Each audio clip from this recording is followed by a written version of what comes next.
I got 2 wish list plants last week and it is time to repot them, so I want to bring you guys along. This is my Philodendron Rugosum, or the pigskin philodendron, and I also have my Epipremnum Pinnatum Marble. I'm going to not only be repotting these, but I'm also going to be transferring them from soil to this mineral substrate, Lechuza-Pon.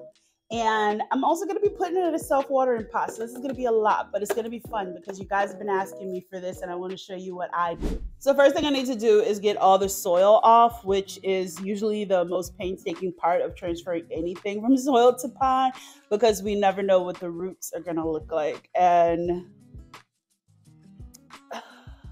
he might need a little triage before he gets into a big boy self-watering planter. I can already start to see some signs of rot, and I know why.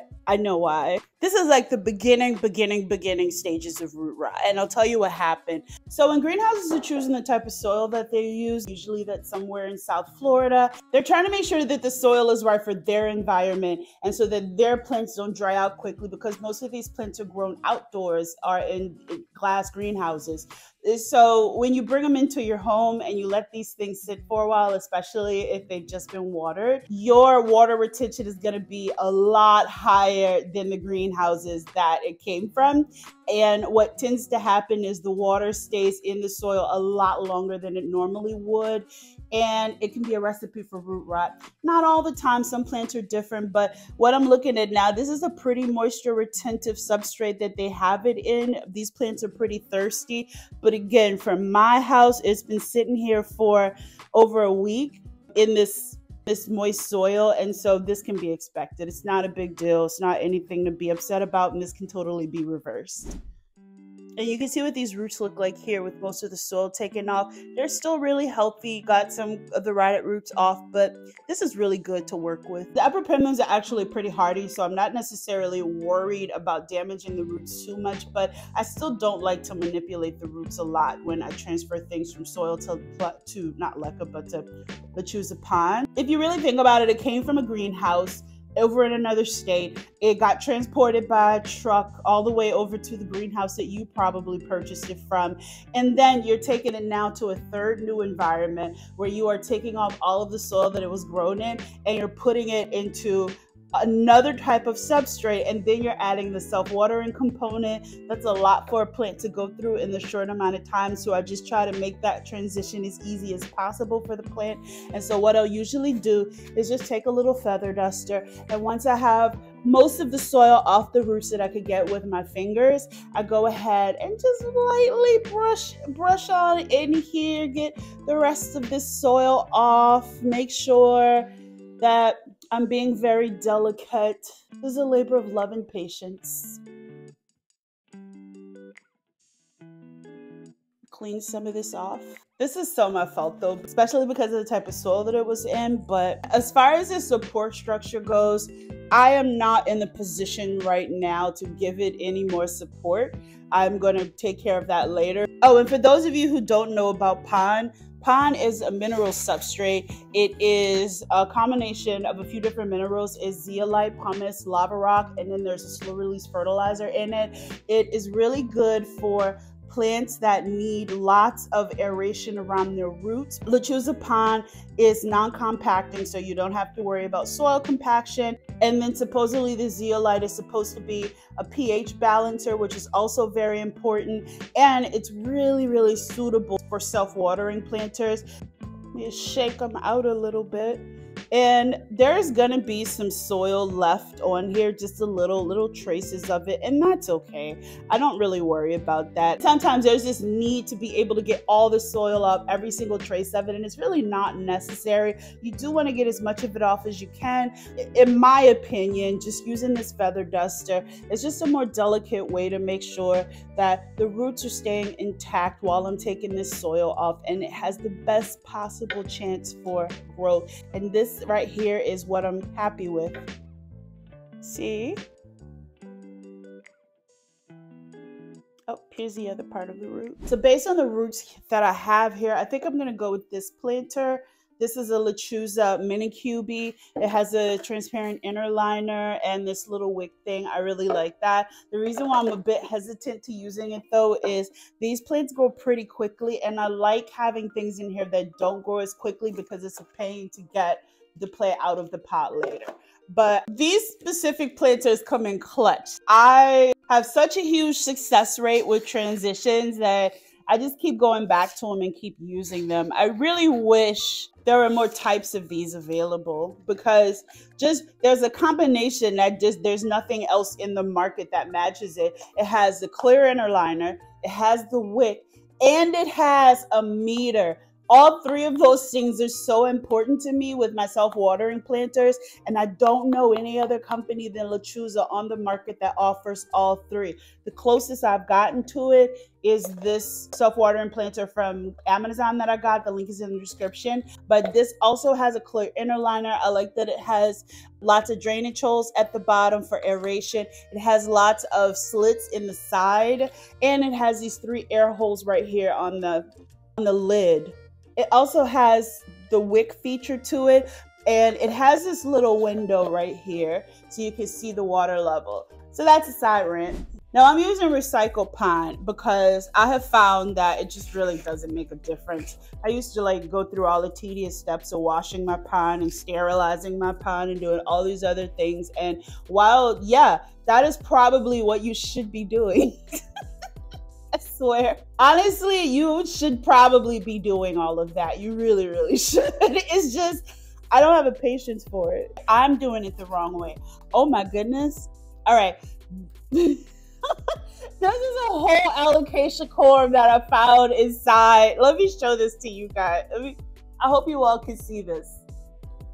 This is an alocasia core that I probably got from repotting another plant. I swear, I really recycle this stuff and I don't do anything to it. I have an alocasia heterophylla growing in my Florida Beauty self-watering planter because apparently at one point I left a corm in there and didn't know it. So they're all growing together happily. Give him a little tappity tap. I think he's gonna be fine. Put him in here. See how pretty? All right, so we're done with this one. Let's hope he continues to live his best life. All right, let's do the Rugosum. This one I'm a little bit more, okay, I'm not afraid, I won't say that, but I am cautious because there really wasn't much care information that I could find about this Rugosum. It was rather, ooh. Okay, I have to process what is going on here. That was a lot of pot for a little plant. This is interesting. I don't know much about this plant other than I think it's really pretty and I like the leaf texture because it feels like leather. That's why it's called the pigskin philodendron, but there just really isn't that much care information out there. So I don't really know if this is a fast grower, if it's a slow grower. All I know is that it is a climber. He really doesn't have an extensive root system at all. So my choices in self-watering planters are going to drastically change right now. Let me get rid of some of this. Some of these plants just surprise you. There really wasn't much, just really not much root to this. I was initially gonna put it into one of these Gardenix planters like this, but I think it's gonna be too big. I can already tell though that with this soil being so moisture retentive, like this is actually really good soil. But because it had been wet for so long, I'm starting to see the roots. It's like the roots are almost trying to get there, but they're not there yet. So I'm gonna go ahead and get as much soil as I can off of these roots. And I don't know, this is an odd shape. I don't know what I want to do it. I don't know what type of self-watering planter. Yeah, I do see a little bit of root rot. Whew. Decisions. Let's get him all cleaned up.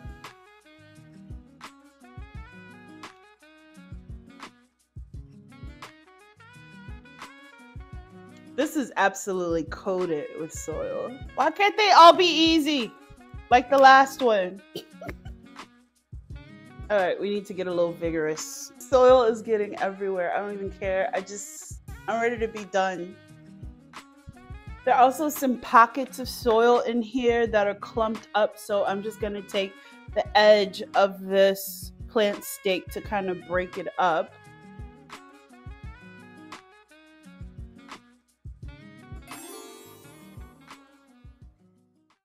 I have this threshold for the level of patience that I'm willing to give to any particular task that I'm doing. And at the moment, we're reaching the edge of that threshold.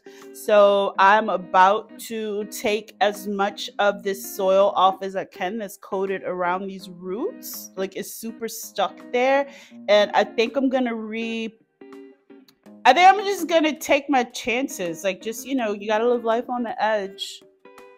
Oh, I just found something. This is rot. Look, this is rotting. This petiole is, look at that. It's rotting out. He was too wet for too long. Soil, it was just too far in here. Let's feel this. Let's feel the cut. See, you start to note there's a little bit of rot right here. You see that? Oh well. Plants have to be strong if they're going to survive in this house. So I'm going to take as much of this root out as I can on the petiole. Oh, I don't like it. I don't like it. It feels so slimy. Again, I'm going to take as much out as I can with the end of this skewer until I get to some healthy plant tissue. A lot of people will disinfect this, and this is absolutely what you should be doing. But I'm just going to let him do his thing. He was a bit too far down into the substrate, and so this soil was able to just sit around this area very moist. The soil in some of the crevices here. I'm just gonna get out. And that's not gonna be a problem anymore because with the self-watering planter, this is gonna be water from the bottom. And so the top of this is gonna dry out pretty quickly and I'm not gonna have to worry about this. But yeah, I'm glad I caught it when I did because he was definitely on his way to stem rot. So the question now becomes what pot and I'm gonna place this in. This is a tough one. I don't want to do this, but I'm going to have to put him in another type of planter. This planter is a Lechuza Maxi QB. I don't want to use this because not only are Lechuza planters like this expensive, but I already have a corm or an alocasia bulb in here that I'm overwintering. So I don't really want to use this, but they're just going to have to share space. All right, let's see. Let me dump this out. We don't know what we're gonna find. Oh, but I don't want to do this to you. I really don't. All right, let's get him in here. This is his front. Now, if you are new to transitioning things in pine, I would not necessarily use a planter this large for this root system. However, I'm just taking chances right now. We're gonna hope he works. I was gonna pot them back up together, but I don't think I'm gonna do that. I'm gonna let him alone. Fine, I will put him in something different. I'm just being lazy for no reason.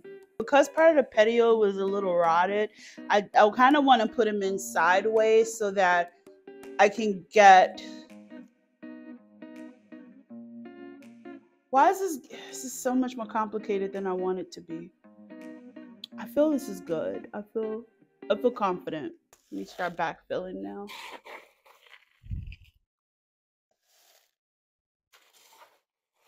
He needs a pole.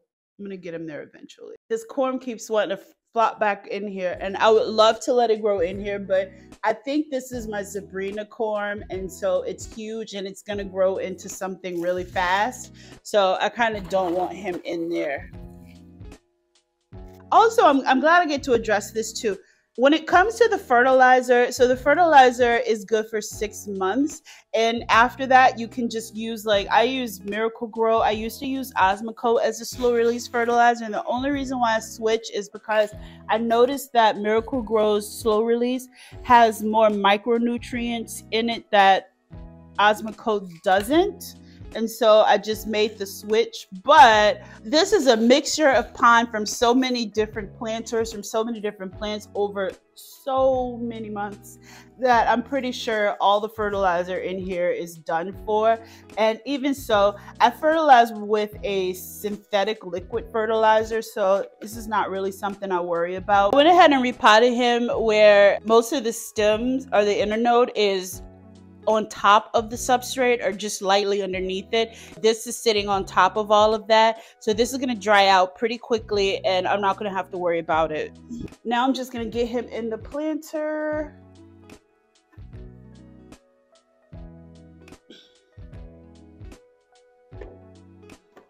Drop the water meter. Now, this is our final results. Excuse me if I may interject. This is 2 days later and the plant is dried out. It looks pretty good.